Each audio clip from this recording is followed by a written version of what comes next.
देखो, समय समय की बलिहारी है। बाबा हम बच्चों को हमेशा कहते थे कि बच्चे, ऐसा समय आएगा जो तुम घर के बाहर नहीं निकल सकेंगे।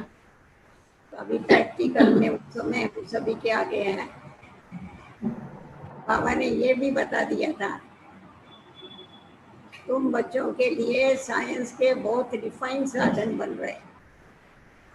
भले घर के बाहर नहीं निकल सकेंगे, कहाँ जा नहीं सकेंगे, पर एक जगह पर बैठ के सबसे मिलेंगे।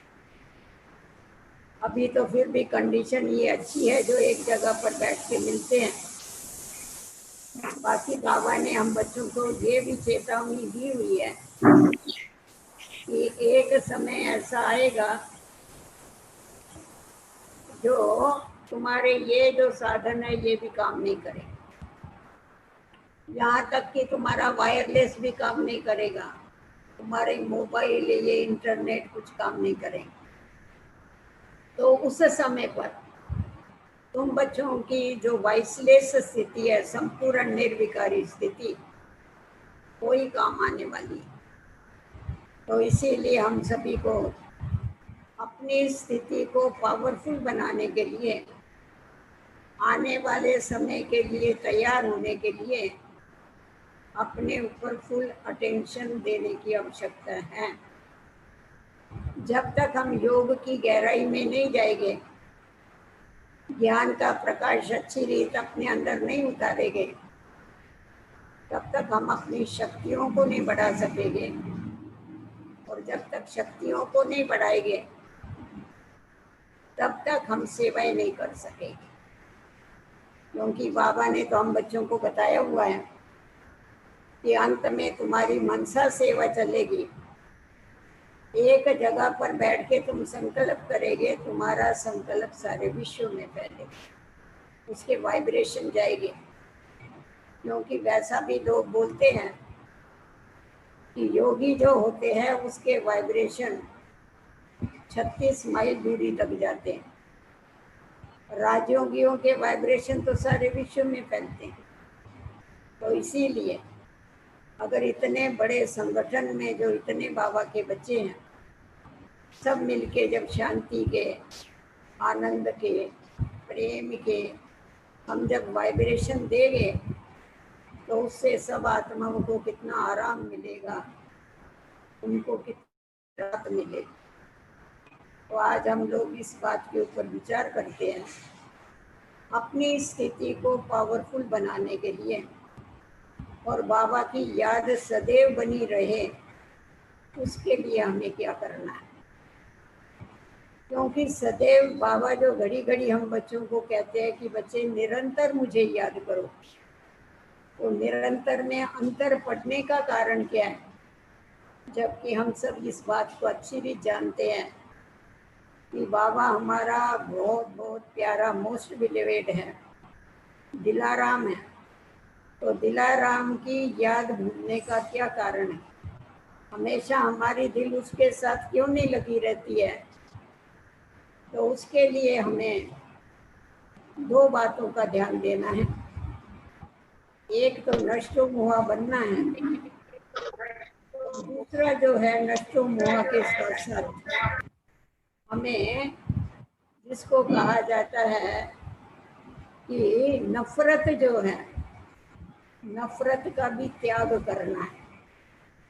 तो एक तरफ नष्टो मुहा बनो, दूसरी तरफ नफरत का त्याग करो। क्योंकि सबसे पहले हम ये देखेंगे, पहली बात है मोह। क्योंकि जब तक मोह जीत नहीं बनते हैं, तब तक बाबा की याद बनी नहीं रहती है। और मोह का जो कारण है, नाम देना, लिख के जो दिया नाम देना। जब तक हमने मोह जो है उसको अगर जब तक हमने त्याग नहीं किया है, तब तक हमारी बुद्धि बाबा से नहीं लग जा सकती। कहा जाता है नष्टो मोह स्मृति लब्धा। सारे गीता का सार भी ये है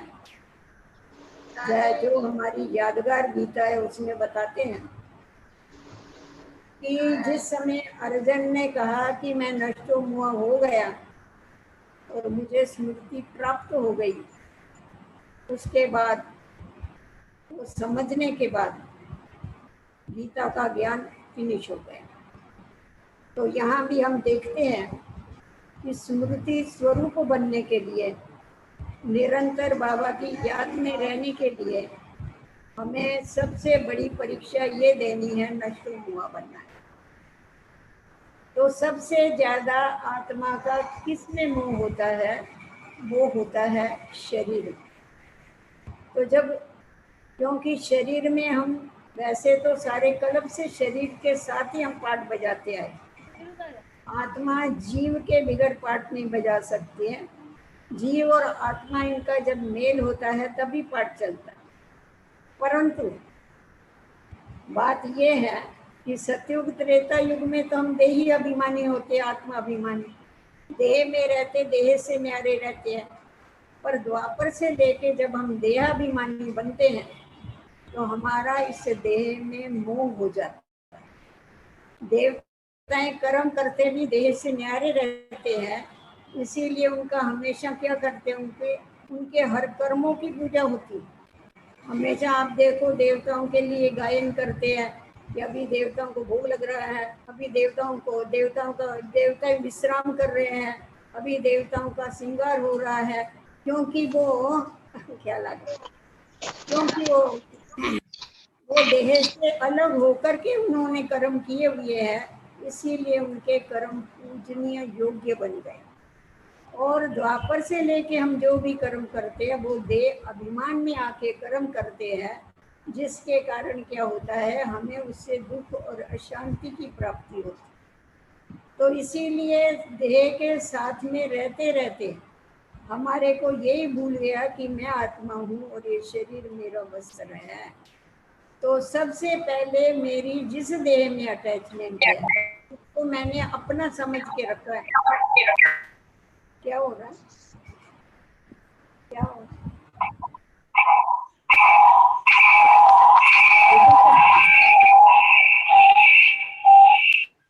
कोई भी अपना माइक चालू ना करे जिससे इको आवाज आ रही है। माइक बंद कर दे जी। शीला को बोलो माइक बंद करो, शीला तुम्हारा माइक, क्योंकि यहाँ डिस्टर्ब।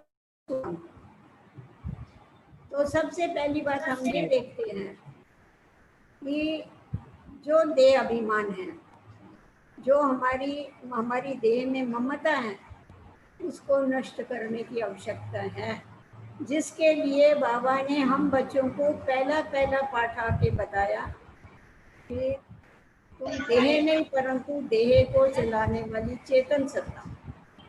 और हम सभी ने देखा कि ब्रह्मा बाबा ने आत्म अभिमानी बनने के लिए कितनी मेहनत किया, उसने कितनी प्रैक्टिस किया, अपने ऊपर कितना अटेंशन दिया कि मैं शरीर नहीं परंतु मैं आत्मा।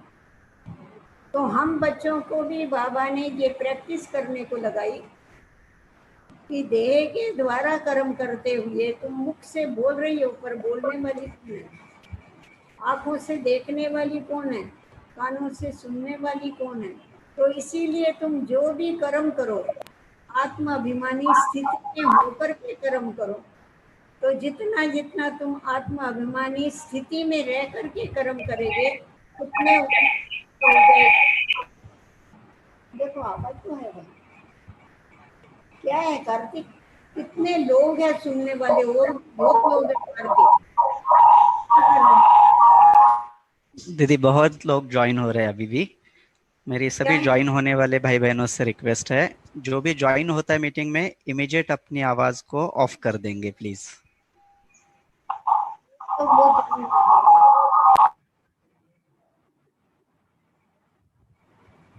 जी दीदी आप कंटिन्यू करिए। अपने पास हमेशा ही झंड होते, उसका कोई आवाज नहीं आता।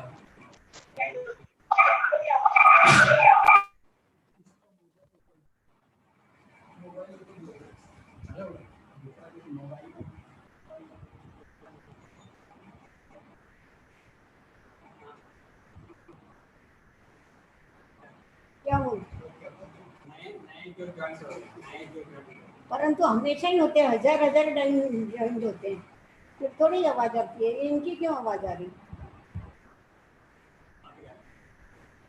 अपन लिंक दे रहे थे वो नहीं, लेकिन नहीं भी लिंक, फालतू बिगर मतलब नहीं मालूम है, सबको डिस्टर्बेंस। सारे देखो आंध्र वाले भी बैठे हुए हैं, लिंक भी टूटती ना, मेरी भी लिंक टूटती, वो तो बरोबर है, तो लिंक टूटती ना मेरी, ये देखो फिर। हाँ?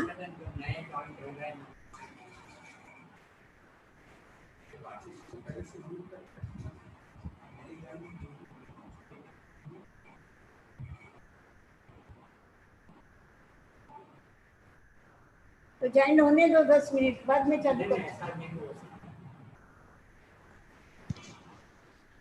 शुभम भाई आपसे रिक्वेस्ट है, जो भी ज्वाइन होंगे नए उनको स्विच ऑफ कर देना उनका माइक वगैरह, ठीक है?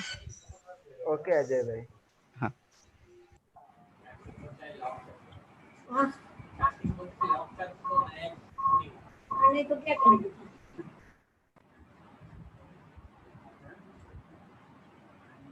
बोला उसको, आपने बोल दिया।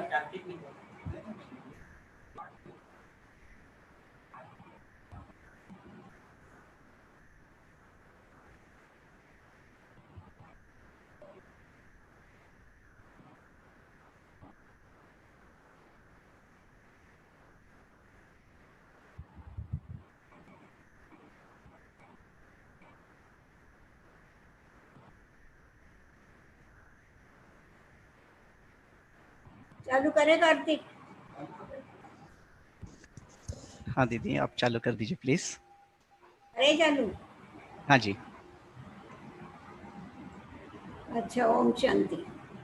तो बात ये चल रही थी कि साकार बाबा ने आत्माभिमानी बनने की कितनी प्रैक्टिस की, उसी तरह से हम बच्चों को भी इस बात की तरफ ध्यान खिंचवाया कि तुम आत्मा जब भी कर्म करती हो तो ये बुद्धि में रखो कि मैं मुख से बोलने वाली आत्मा हूँ, मैं आंखों के द्वारा आत्मा देख रही हूँ।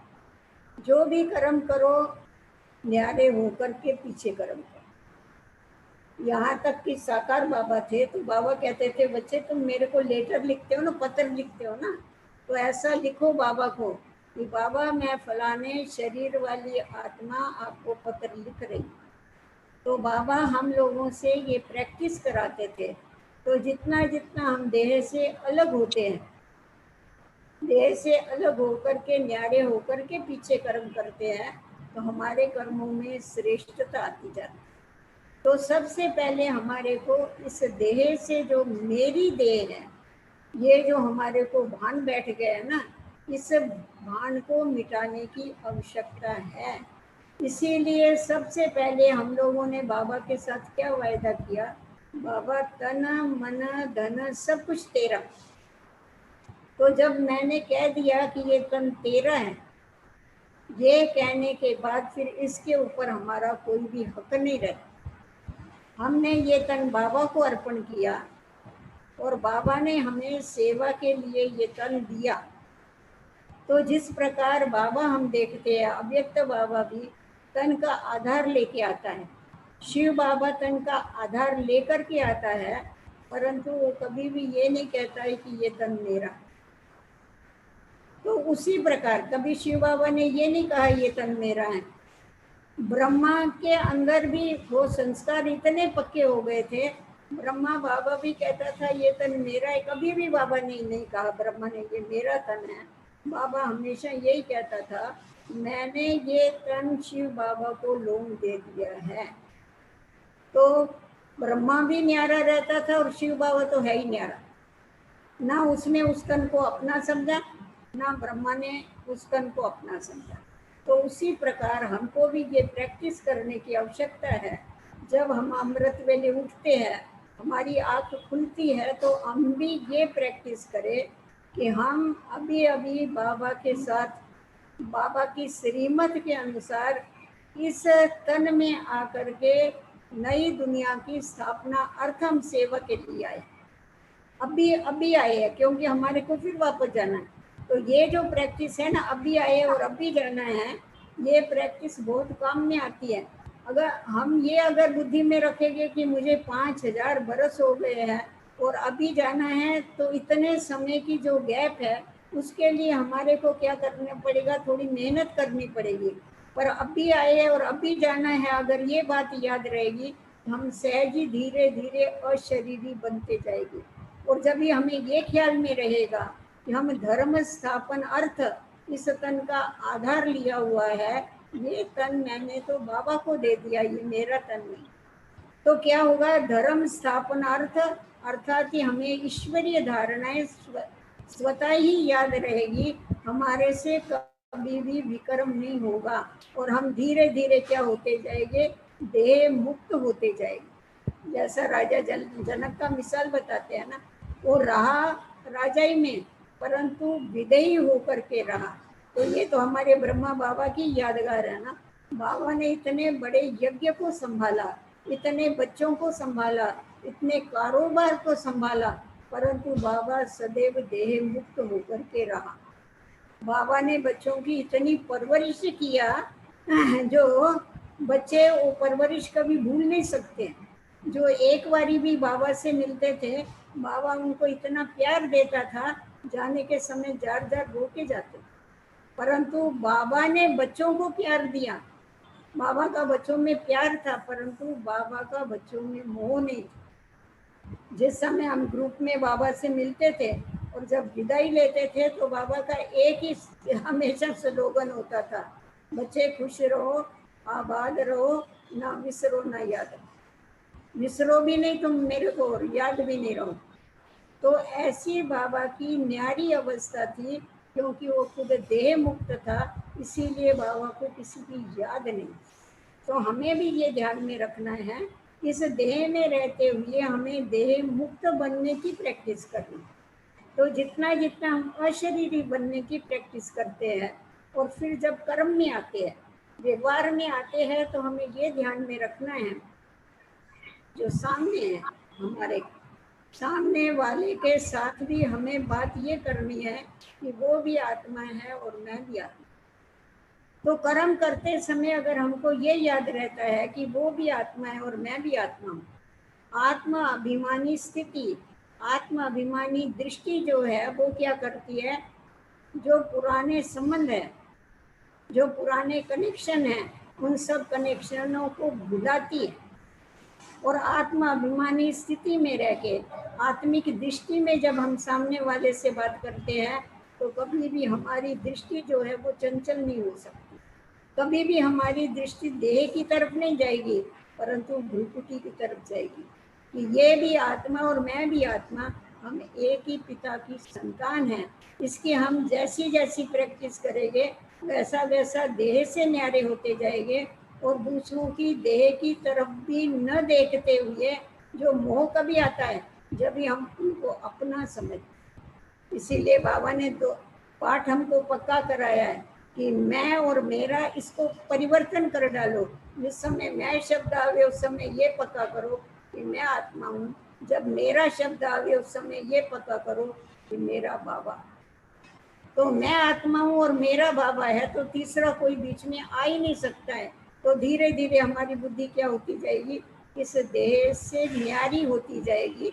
जब खुद के देह से न्यारी हो जाएगी, तो देहधारियों से भी हमारी बुद्धि न्यारी हो जाएगी। शुरू में देखो हमारी दादियों ने भी कितनी प्रैक्टिस किया। ब्रिजेंद्रा दादी अपना अनुभव बताती थी। उनका जब शिव बाबा की प्रवेशता हुई, उनका जो लौकिक भाई था बड़ा, उसका बहुत मोह था इनमें, उसको बच्चे नहीं थे, ये बच्ची समझता था इसको, तो बहुत मोह था और बहुत कंडीशन रख के पीछे उसने बाबा को दिया था, बहू बनाया था बाबा ने, तो बहुत मतलब कंडीशन रख के कितनी, तभी उसने दिया, नहीं तो शादी कराने को तैयार नहीं। तो उसका नियम था, वो रोज मिलने को जाता था दादी के पास। पहले तो दादी भी जाती थी पियर घर, फिर बाबा में प्रवेशता हुई, उसके बाद सत्संग चलने लगा, तो तो इसने ये जाना कम कर डाला, तो वो रोज इसको देखने भी घर नहीं रह सकता, तो रोज आता था। तो कहा एक बारी आया, 2 बारी आया, ऐसा चलता रहा सिलसिला। मैं देखती रही, ये मेरे को मिलने को आता है, पर मेरे को अच्छा नहीं लग रहा था कि ये मेरे को क्यों मिलने आता है, ये मेरे को क्या समझ के मिलने आता है। और वो बोलता था मैं बहन को देखेगा नहीं तो मेरे को खाना भी अच्छा नहीं लगता है। तो इसको उसका जो मोह है ना, वो बहुत खराब लगता है कि जब हम बाबा के बन गए, ईश्वर के बन गए, तो ये देहधारी हमारे पीछे क्यों पड़े। तो एक बारी वो आया, वो बड़ा सेठ था वहाँ का। एक बारी आया तो ये मिली नहीं। तो जो पहरा देने वाली बहनें थी, उन्होंने कहा कि वो बल्दीराम सेठ आया है, तो इसने कहा उसको बोलो मेरे को तेरे से नहीं मिली। तो उस बेचारे को इतना दुख हुआ, इतना दुख हुआ। वो वहाँ पर एक रतनलाल मोटा करके था, पंच का बड़ा था, ये सीधा उसके घर में गया और जैसा छोटे बच्चे रोते ना वैसा बहुत रोने लगा। उसने कहा बल्दीराम सेठ आपको क्या हुआ, आप क्यों रो रहे। तो कहा आज देखो क्या जमाना आ गया, मेरी बहन मेरा मुंह देखना नहीं चाहती, मेरे से मिलना नहीं चाहती, ये सब कुछ क्या हो गया है। तो उसको भी बड़ा तरस पड़ा इसको देख के कि ये इतना रो रहा है बहन के लिए और वो इसका मुंह भी नहीं देती है, देखना चाहती है। तो उसने बाबा को फोन किया। बाबा को ये कुछ भी मालूम नहीं था इसने उस भाई को वापस किया या कुछ किया। बाबा को फोन किया और बाबा को बताया कि बाबा ये बल्दीराम सेठ आया और इतना रो रहा है, और इसको सती ने, उसको पेर घर में सती नाम था उन्हें, तो बोला सती ने इनको मिली नहीं और सामने भी नहीं आई। बाबा ने कहा मेरे को तो कुछ मालूम नहीं है। तो बाबा ने फिर उसको बुलाया, ब्रिजेंद्र दादी को, कहा तुमने बल्दीराम को वापस किया क्या। बोला हाँ वो रोज रोज आता है, मैंने वापस कर दिया। अगर कोई आया है दरवाजे के ऊपर तो मिलो तो सही कम से कम उसको। तो फिर बाबा ने कहा, इसीलिए फिर उसने कहा अच्छा ठीक है मैं मिलेंगे, परंतु उसने अंदर नहीं आना चाहिए। मैं बालकनी में बाहर खड़ी रहेगी और वो बीच में रोड था, और बोला है रोड के उस तरफ वो खड़ा होके मेरे को देखे, मैं बालकनी में खड़ी होकर के उसको मेरा मुंह बताई। तो अभी बाबा ने देखा ये बाल हट करके बैठी हुई है, ये तो सुनने वाली है नहीं। तो बाबा ने कहा चल अच्छा ठीक है, उसको मुंह तो बता, उसकी जो इतनी इच्छा है देखने की तो उसको मुंह तो कम से कम बता।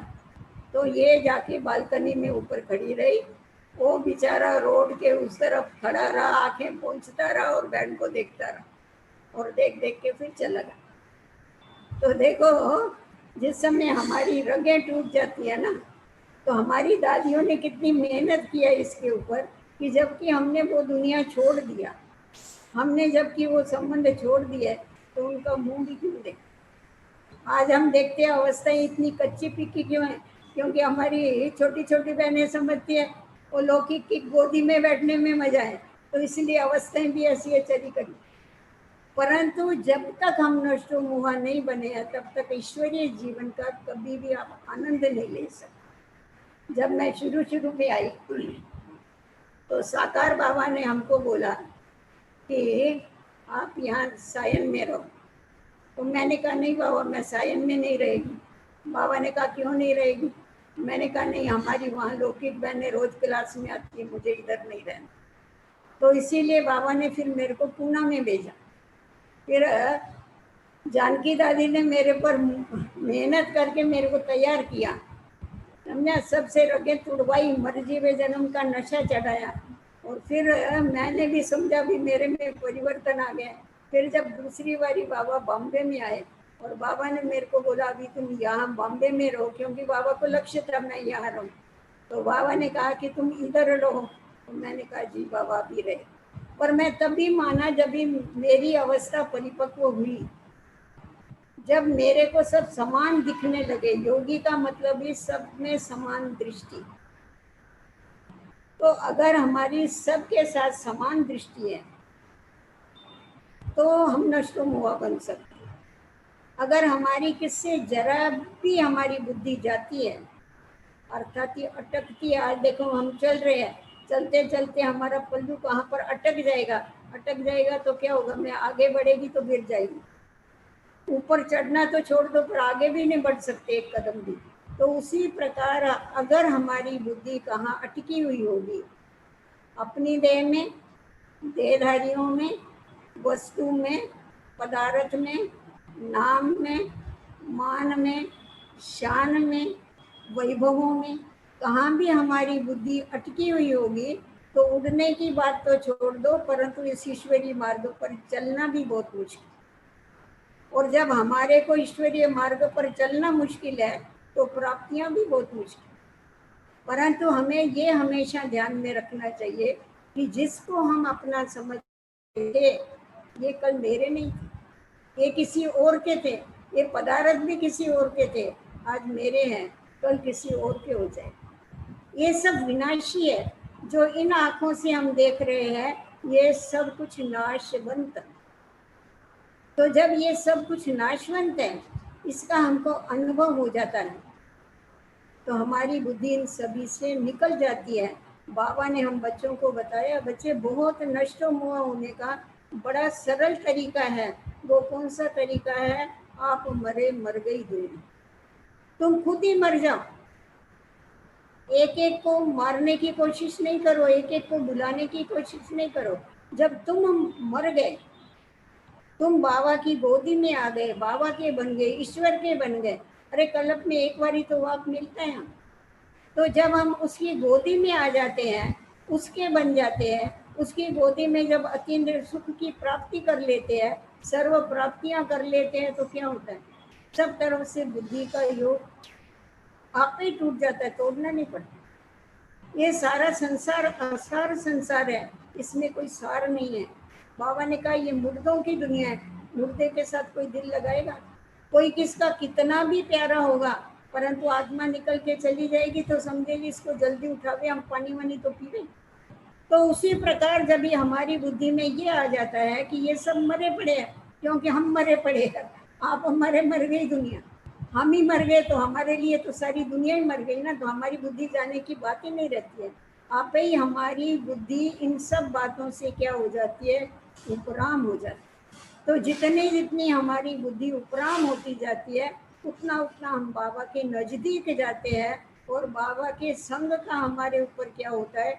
रंग लगना चालू हो जाता है। बाबा के साथ मेरे सर्व संबंध है, इसीलिए मुझे बाबा के सर्व संबंधों की अनुभूति करनी। तो जितना जितना हम बाबा के साथ रह करके बाबा के संबंधों की अनुभूति करते हैं, हर एक संबंध की अलग अलग अनुभूति करने की आवश्यकता है। तो जितना जितना हम बाबा के संबंध की अनुभूति करते हैं, उतना उतना क्या होता है कि हमारा बुद्धि का योग देहधारियों से टूट जाता है। बाबा ने इसके लिए बड़ी अच्छी युक्ति बताई है कि अगर तुम्हारा किसी से बुद्धि का योग लगता है तो तुम अमृत वेले उठ करके बाबा को याद करके उसको सर्चलाइट दो। खुद का भी बुद्धि का योग तोड़ो उससे, उसका भी तोड़वाओ तुम्हारे। तो क्या हो जाएगा? वो तुम्हारे को ना याद करेगा ना तुम उनको याद करो। तो ये मेहनत करने की जरूरत है अगर ऊंच पद पाना है। तो जिस प्रकार हम देखते हैं ये जो अटैचमेंट है, ये मोह है। मोह ऐसी चीज है, वैसा तो हमेशा कहा जाता है काम और क्रोध ये ज्ञानी तो आत्मा के वैरी है, पर मोह को आप कम नहीं समझते। मोह भी महावैरी है, ये भी फांसी है गले।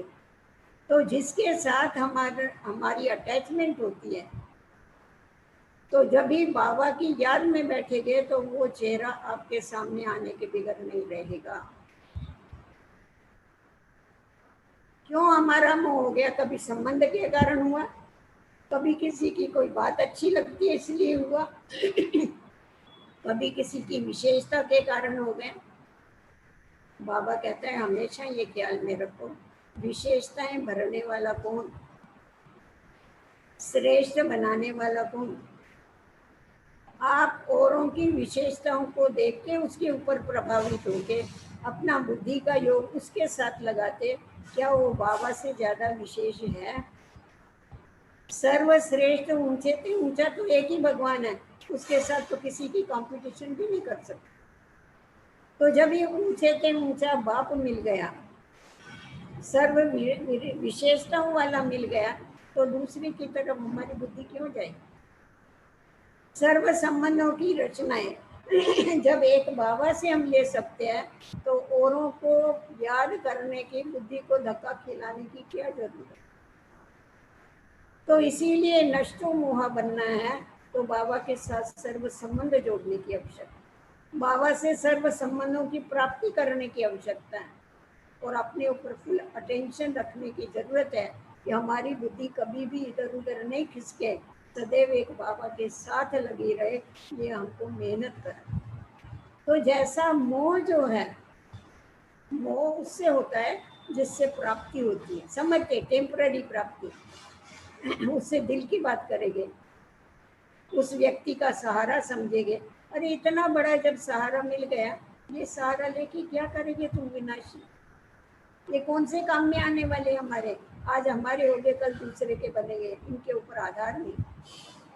हमारा सच्चा सहारा एक ही बाप है और जब भी बाबा की याद में बैठते हैं उस समय वो आत्मा हमारे आगे पीछे घूमती रहती। बैठे बैठे बिगर मतलब भी हमारी बुद्धि जिसमें मोह होगा उसकी तरफ जाएगी। उसकी अच्छाइयों का अंदर में बाबा कहता है तुम मेरे गुण गाओ। भगवान के गुण गाने के बजाय हम उस आत्मा के गुण गाना चालू करते हैं, बहुत अच्छी है, बहुत अपना। अरे क्या अच्छी है और क्या नहीं अच्छी है। क्यों बैठ के तुम उसके ऊपर विदा हो? क्योंकि वो हमको मदद करते हैं। वास्तव में देखा जाए तो आज हम ब्राह्मणों को जो भी मदद मिलती है वो किसी के द्वारा कराने वाला बाबा है, वो किसी के द्वारा तो कराएगा ना, वो तो निराकार है।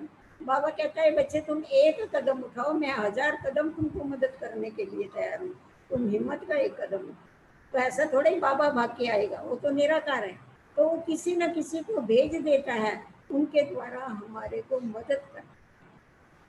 तो इसका मतलब ये नहीं है कि हम उस व्यक्ति में ही लग जावे, उस व्यक्ति में ही फंस जावे कि ये व्यक्ति मेरे को बहुत मदद करने वाली है, ये मेरे को हमेशा अच्छा रास्ता बताने वाली है, ये हमारे को रास्ते पर ले जाने वाला तो बैठा है। ये मनुष्य आत्माएं क्या मदद करेगी? मदद करने वाला एक ही बाबा है, हम सभी का सहारा एक ही बाबा। तो इसीलिए हमारे को हमेशा बाबा को देखना है, किसी व्यक्ति को कभी भी देखना नहीं है। और कोई अगर कुछ भी करता है, ईश्वरीय सेवा में मदद करता है, इसके बाबा कहते हैं कोई किसी के ऊपर उपकार नहीं करता है। आज हम पुरुषार्थ करते तो हमारे लिए करते, आप करते हो तो अपने लिए करते। आज देखो बाबा को इतने सब बच्चों ने मिलकर के इतने बड़े यज्ञ को संभाला किया। बाबा तुम करण करावन हार स्वामी। बाबा ने कभी किसने किया तो भी, मदद किया तो भी बाबा उसके ऊपर कभी प्रभावित नहीं हुआ। मदद नहीं किया तभी भी बाबा ने कभी उसको बोला नहीं तूने क्यों नहीं मदद किया। बाबा को मालूम है जिसने कल्प पहले जितना किया है और जिसको बाबा से जितना रिटर्न लेना है वो उतना ही करेगा, उससे ज्यादा कुछ करने वाला। तो यहाँ भी अगर कोई भी करते हैं, कुछ भी करते हैं, हर एक कोई खुद के भविष्य के लिए जमा करते हैं।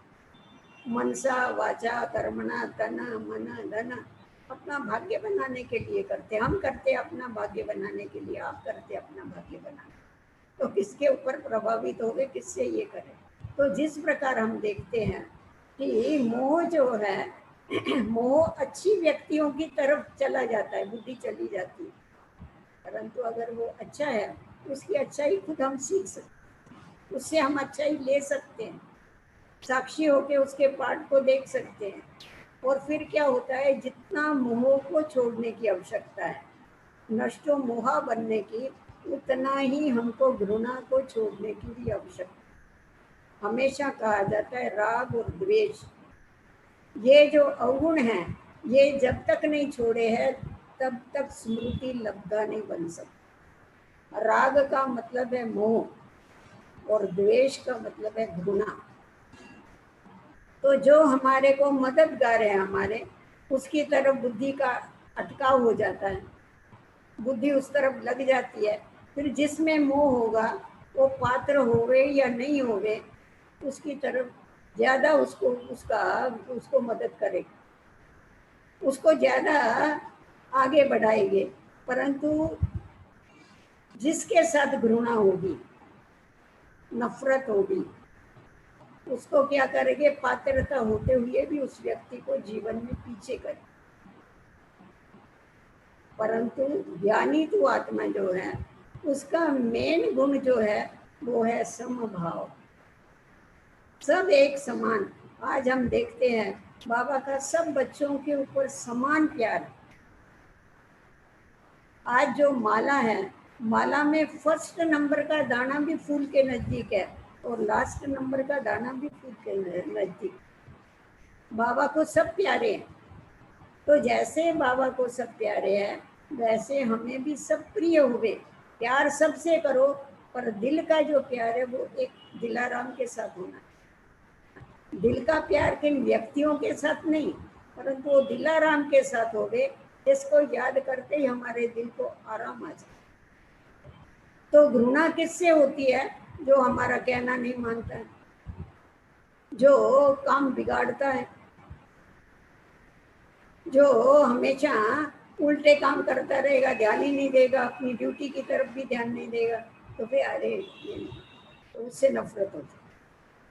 कहा जाता है अब व्यक्ति से नफरत नहीं करो, परंतु उसके अंदर जो अवगुण है उससे नफरत। और जब उससे हम नफरत करते हैं तो जैसा जिससे अटैचमेंट होती है वो योग में विघन डालता है, वैसा ही नफरत करने वाला भी योग के समय हमें विघन डालता है। वो भी हमारे आगे आगे पीछे भूत बन के घूमता है। अभी वो व्यक्ति अच्छा नहीं है, इसीलिए उससे नफरत कर रहे हैं। अच्छा नहीं है, यहाँ तक भी नफरत हो जाती है। रास्ते में मिलेगा ना तो रास्ता बदली करके दूसरी तरफ से चले जाएगी। क्यों? ये आदमी बुरा है। अच्छा है, ये आदमी बुरा है इसलिए उसका मुंह भी देखना नहीं चाहते हो, फिर उसका चिंतन क्यों करते हो? अपने मनस पटल पर उसके चित्र क्यों लाते हो? अगर घड़ी घड़ी हम उसको सामने उसका चिंतन करते रहेंगे, उसको अपने सामने आंखों के सामने, इन आंखों से तो नहीं देख सकते, पर आंतरिक आंखों से अगर उसी को देखते रहेंगे तो उसकी बुराइयां हमारे अंदर आ जाए। अगर वो बुरा है तो हमें रहम दिल बन के उसकी बुराई को निकालने की मदद करनी है, ना कि उस व्यक्ति से हमें नफरत करनी, ना कि हमें उस व्यक्ति से घृणा करनी है। तो जितना मोह पद को नीचे लाता है, इतना घृणा भी पद को नीचे लाता है। इसीलिए ना किसी में मोह रखो, अटैचमेंट रखो, ना किसी से कभी नफरत करो। नफरत होगी तो वैर पैदा होगा, फिर उसका बदला लेने की भावना उत्पन्न होगी। एक विकार के कारण, छोटे विकार के कारण, बड़े बड़े विकार तो निकाल देते हैं, परंतु ये जो छोटी छोटी कमियां हैं, छोटी छोटी कमियों के कारण कितने अनेक बीच में कमियां आ जाती है, कितने अवगुण हमारे अंदर आ जाते हैं, ये देखने की हमें फुर्सत नहीं। तो इसीलिए हमें सदैव ये ध्यान में रखना है कि हमें रहमदिल बनना है, हमें सबके साथ स्नेह में स्नेह से चलना है, हमें क्षमाशील बनना है। भक्ति मार्ग में भगवान को कहते थे ना, हे भगवान मेरे अवगुण चित्त पर नहीं धरना, परंतु हम अगर किसी के अवगुण चित्त पर धर के किसी से घृणा करते हैं तो हमारा मन मैला हो जाता है। हमारा मैला मन कभी भी बाबा के साथ नहीं लग सकता। बाबा के साथ मन को लगाना है तो हमारे को हमारे मन को स्वच्छ बनाना पड़ेगा। हमारे ऊपर किसी का भी असर न होवे, इस बात का हमें जरूर ध्यान रखना पड़ेगा।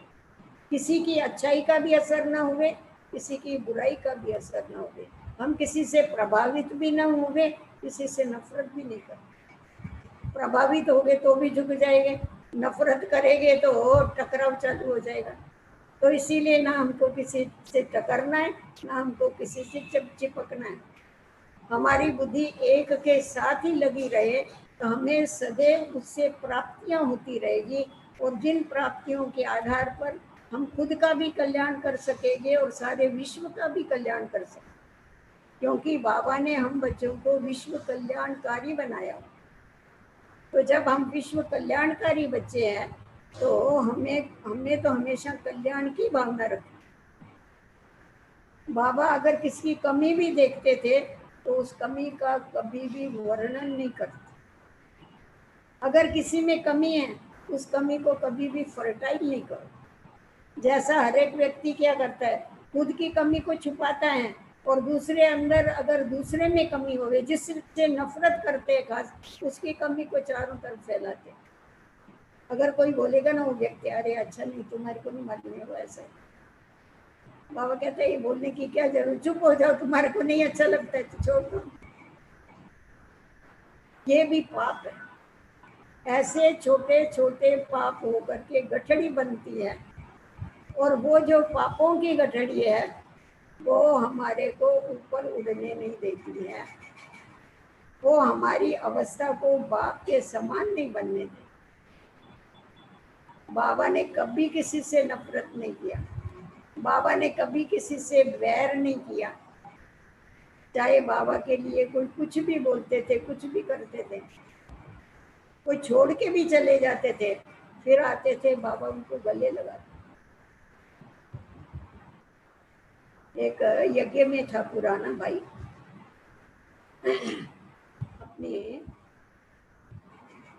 अभी मेरे को नाम याद नहीं है, उसका बहन दादी का, उनका लोग सारा परिवार आया।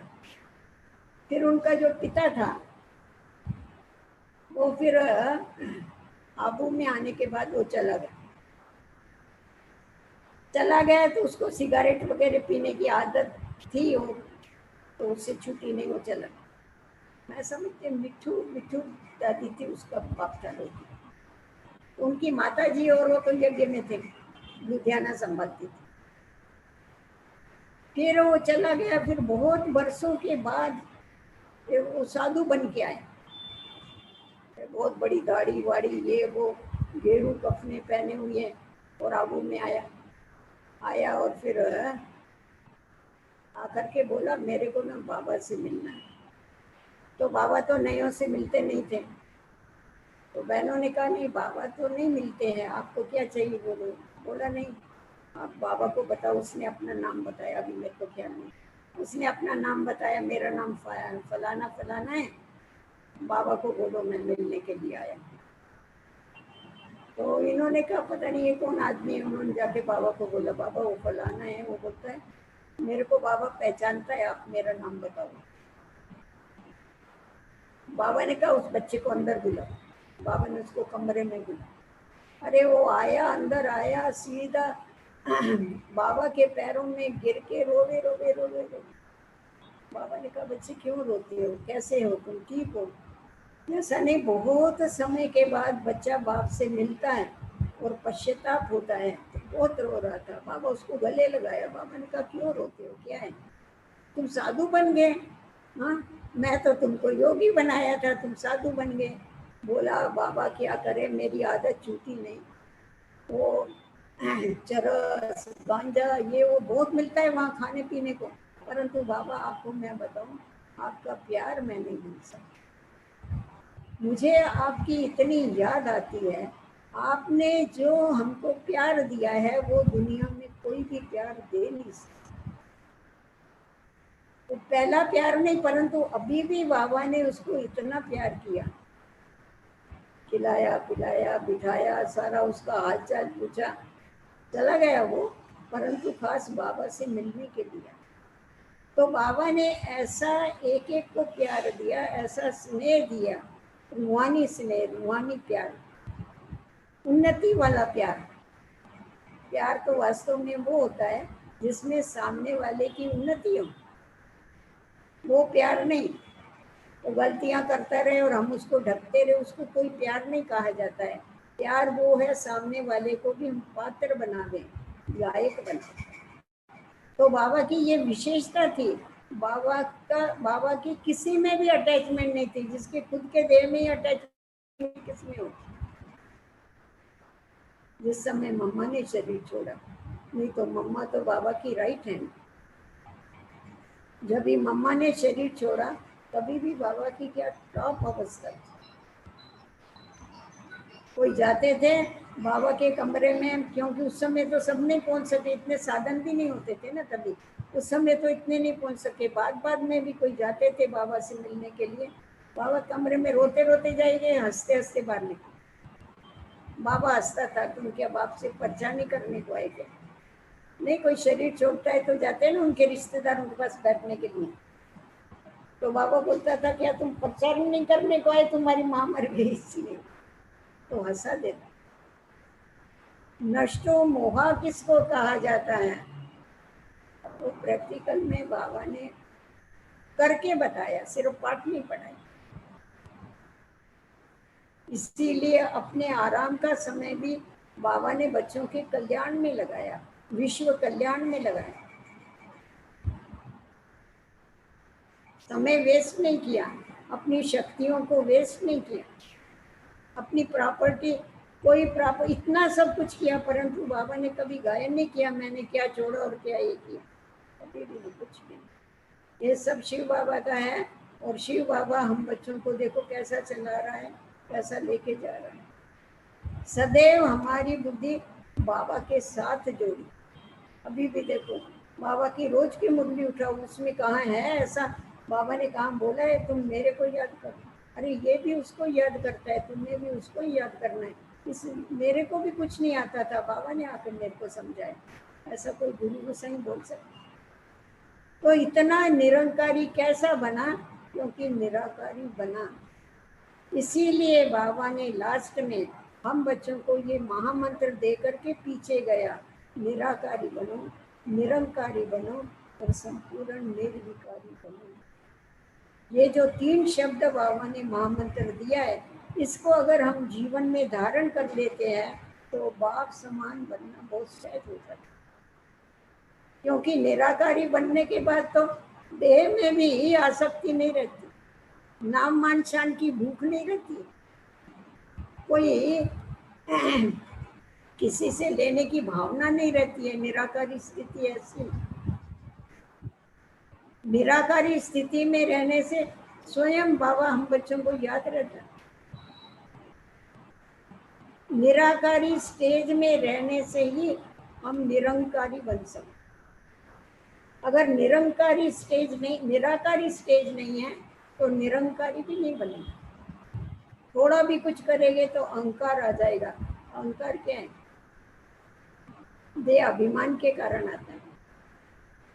तो इसीलिए बाबा ने पहला पाठ ये पक्का कराया कि तुम निराकारी स्थिति में स्थित रहो। तुम जब निराकारी स्थिति में स्थित रहेंगे तो आत्मा के जो निज गुण हैं वो गुण इमर्ज रूप में तुम्हारे पास रहेगा और उस गुणों का वातावरण चारों तरफ फैलेगा। और उससे क्या होते जाएंगे? मैंने किया, ये जो कर्तापन का भान है, ये निराकारी स्थिति में रहने से ही आप ही धीरे धीरे खलास होता जाए। बाबा करण करावनहार है। जैसा मम्मा को हम देखते थे, मम्मा को सदैव ये पक्का रहता था कि सब कुछ करने वाला वो बाबा। करण का रावणहार स्वामी करा रहा, हुक्म ही हुक्म चलाए रहा। तो जितना जितना हमें ये याद रहता है कि वो हुक्म ही हुक्म चलाए रहा है और हम कठपुतलियाँ क्या कर रही है, उसके कहने के अनुसार नाच। बाबा ने प्रवृत्ति में रहने वालों को भी ये पक्का कराया कि ऐसा नहीं समझो ये हमारा घर है। नष्टो मोहा बनने के लिए सदैव ये ध्यान में रखो कि बाबा ने हमारे को ये सेवा स्थान दिया हुआ। बाबा कहते थे जैसा मैंने इन बच्चियों को सेवा स्थान पर रखा है, वैसा ही तुमको भी इस सेवा स्थान का निमित्त बनाया। सेवा स्थान समझेंगे तो सेवा स्थान माना जहाँ पवित्रता है, जहाँ सुख है, वहाँ शांति है। तो सेवा स्थान में तुमको क्यों रखा है?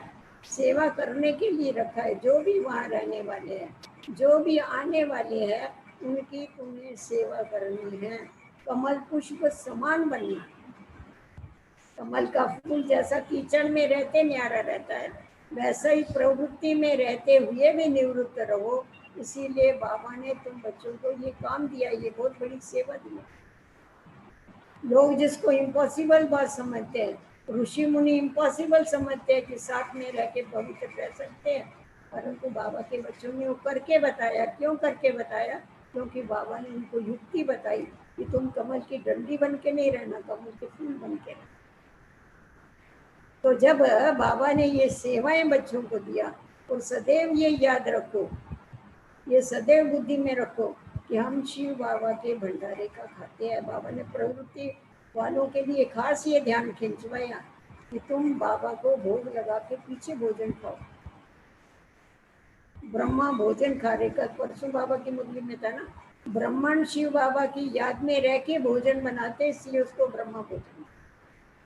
तो ऐसा थोड़े सेवा केंद्र पर बनेगा वो ब्रह्मा भोजन है, और आप ब्राह्मण घर में रह के बनाएंगे वो ब्रह्मा भोजन, वो भी ब्रह्मा भोजन। परंतु वो ब्रह्मा भोजन समझने से क्या होगा? एक तो बाबा की याद में आप बनाएंगे, बाबा को भोग लगाना, इसलिए बाबा आपको याद रहेगा। दूसरा, सात्विक भोजन ही बनेगा, इसमें तो कोई शक की बात नहीं। और तीसरा, मैं कमाता हूँ ये भान तुमको निकल जाएगा, बाबा हमको खिला रहा है, हम शिव बाबा के भंडारे से खा रहे हैं।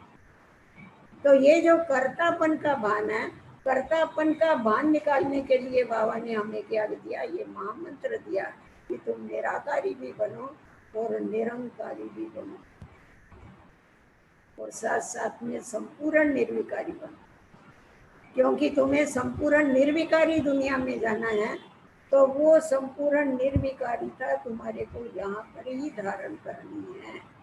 तो देखो, बाबा ने तन का भी ध्यान नहीं रखा। लास्ट मोमेंट भी हम बच्चों को महामंत्र देकर के पीछे गया कि मेरे बच्चे मेरे समान बने, मेरे बच्चे कंप्लीट बने, मेरे बच्चे नष्टो मोह स्मृति लब्धा बने, बाबा ही मेरा संसार है, इसकी सदैव अनुभूति करते रहे। सर्व के साथ स्नेह से रहे, किसी से नफरत नहीं करे, किसी से घृणा नहीं करे, किसी से बैर नहीं करे। ये छोटे छोटे बाबा कहते थे, जैसे बिच्छू होता है ना, बिच्छू काटता है, और जो बिच्छू टिंडर होते हैं ना, वो छोटे, इतने छोटे छोटे होते हैं बिच्छू के बच्चे, वो बहुत हैरान करते, कान में जाएंगे, आँख में जाएंगे, ऐसे होते, बहुत तंग करते हो। तो ये जो छोटे छोटे विकार है ना, ये बड़े विकारों के भी बाप है, ये समझ।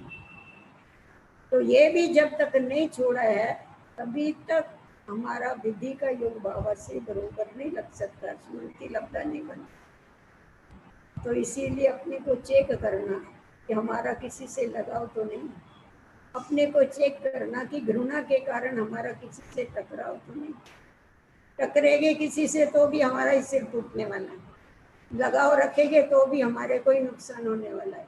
तो ना किसी से लगाव रखो, ना कभी किसी से टकराव रखो, तू सदैव एक बाबा की याद में रह के खुद भी मनमना भव की स्थिति में रहो, औरों को भी मनमना भव की स्थिति में स्थित रहने का पाठ पक्का। और ये सदैव याद रखो कि हम अकेले आए हैं, हमें अकेला जाना है। जबकि हमने बाबा से वायदा किया है, और हमने ये बाबा को कहा है, बाबा ये सब कुछ तेरा है, तो फिर ये देखना है कि तेरा कहने के बाद कभी मेरा करके तो नहीं चलता। मैं भी तेरा, और तो छोड़ो, पर मैं भी तेरा। जब मैं ही तेरा तो सब कुछ तेरा। तो कहाँ भी हमारी बुद्धि नहीं जाएगी, हमारी बुद्धि सदैव एक बाबा से रहेगी, क्योंकि बाबा ही हमारा संसार है।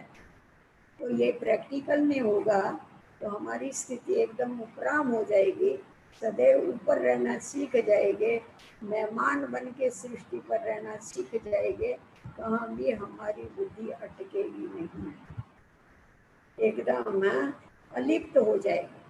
तो बाबा हम बच्चों से यही चाहता है कि मेरे बच्चे जल्दी से जल्दी मेरे समान कंप्लीट बने और वापस घर चले। ओम शांति। ठीक है, कहाँ गए ये सामने वाले? है कोई? अभी नहीं दिखाई, ये दूसरी बहनें दिखाई पड़ रही थी। ओम शांति दीदी जी, शीला बहुत कहाँ बहुत है? धन्यवाद आपने शीला का हमें। शीला तो लाओ सामने। हाँ जी, मैं लेके आ रहा हूँ। क्या नाम है आपका भाई का? जी, शरीर का नाम अजय भाई है। दीदी जी आगे देखिए। क्या नाम है? अजय भाई। अच्छा, मैं ये नहीं डाला है, ये बोलते हैं बस मैं कर दिया करती हूँ। अजय नाम है इसका। अजय, हाँ। दीदी जी साथ में है। अ, दीदी जी, मैं आपको बताना चाहूँगा कि पूरे ब्राह्मण परिवार औरंगाबाद के लगभग 200 से भी ज़्यादा आपको अभी सुन रहे थे। और साथ ही में सुना? औरंगाबाद के सभी बहनें मिला करके कुल 50 बहनें हैं जो आपको सामने इंटरेक्ट कर रहे हैं, सामने देख भी रहे हैं और सुन भी रहे हैं। और परिवार अलग से यूट्यूब पर कोई देखते, आपको कोई कोई 200 दिखाई से भी पड़ता। ज़्यादा हैं। अभी दीदी से मैं अनुरोध करता हूँ, शीला दीदी जी से, वो बात करें प्लीज। ओम शांति। शीला, ओम शांति। आवाज नहीं उसकी। माइक में बोलो, माइक बंद है इसका। तेरा माइक बंद है, माइक में बोल। माइक चालू करो इसका। बंद किया था ना माइक। माइक चालू करना दीदी का, माइक के ऊपर टच कर देना जरा।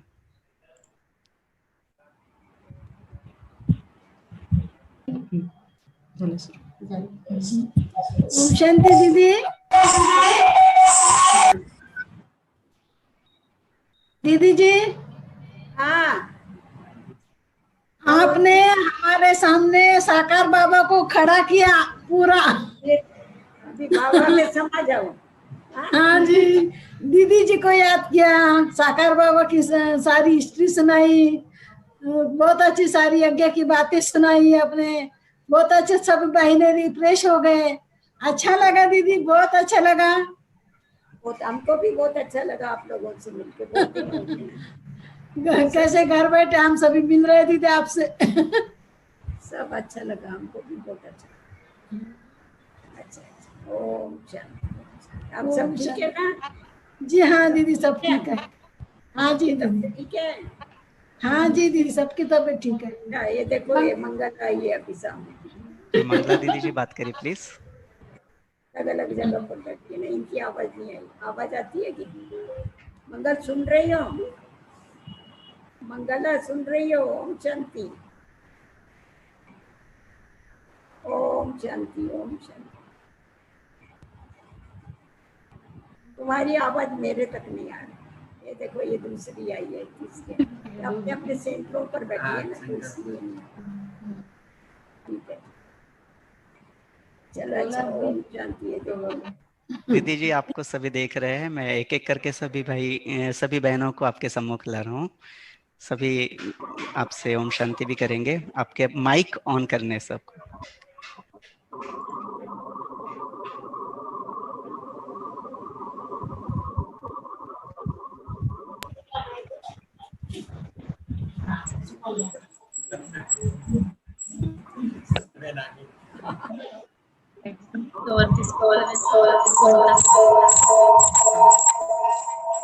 ये चालू करते हैं ना दूसरे वाले से। इससे अपनी गैलरी व्यू है, इसमें सारी बहनें आपको देख रहे हैं। अभी आपको याद करो 2 मिनट तक। हाँ, आप आपको याद करो।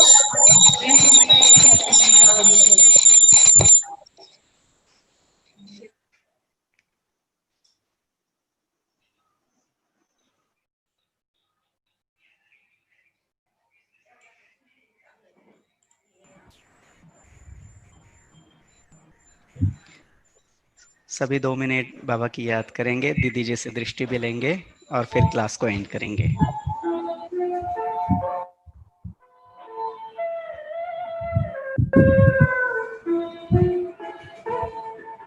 शिव पिता को अब याद करो, मुक्ति धाम डूबे जाना।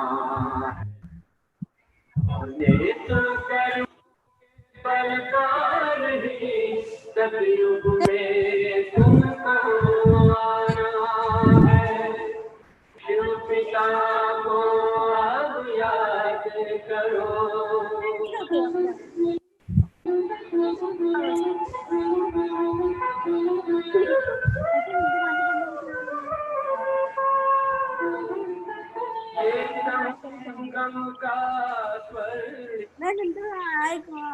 शिव पिता फिर से आया है।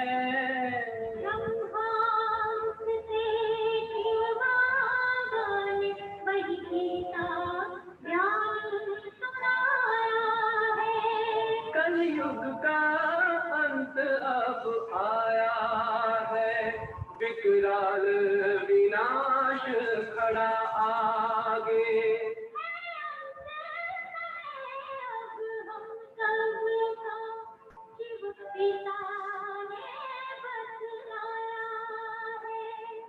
शिव पिता को अब याद करो।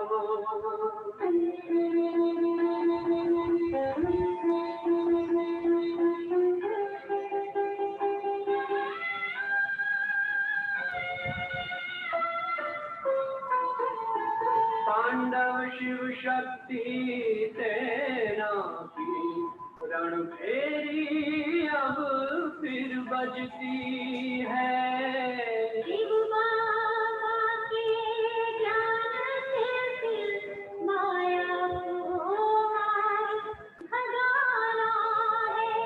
शिव पिता को अब याद करो, सतयुग में तुमको आना है। शिव पिता को अब याद करो, मुक्ति धाम तुम्हें जाना है। अपने कर्मों के बल पर ही सतयुग में अब तुम्हें आना है।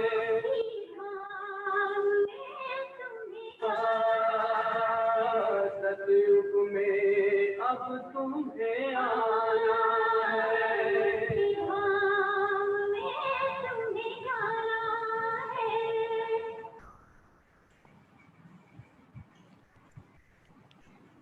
औरंगाबाद के दैवी परिवार की ओर से, संचालिका शीला दीदी जी की ओर से, उनके साथी सभी बहनों की ओर से और सभी औरंगाबाद के ब्राह्मण कुलभूषण भाई बहनों की ओर से दीदी जी आपका हम सभी हार्दिक स्वागत और अभिनंदन करते हैं। धन्यवाद, आपने जो क्लास कराया हमको। Thank you. ओम शांति।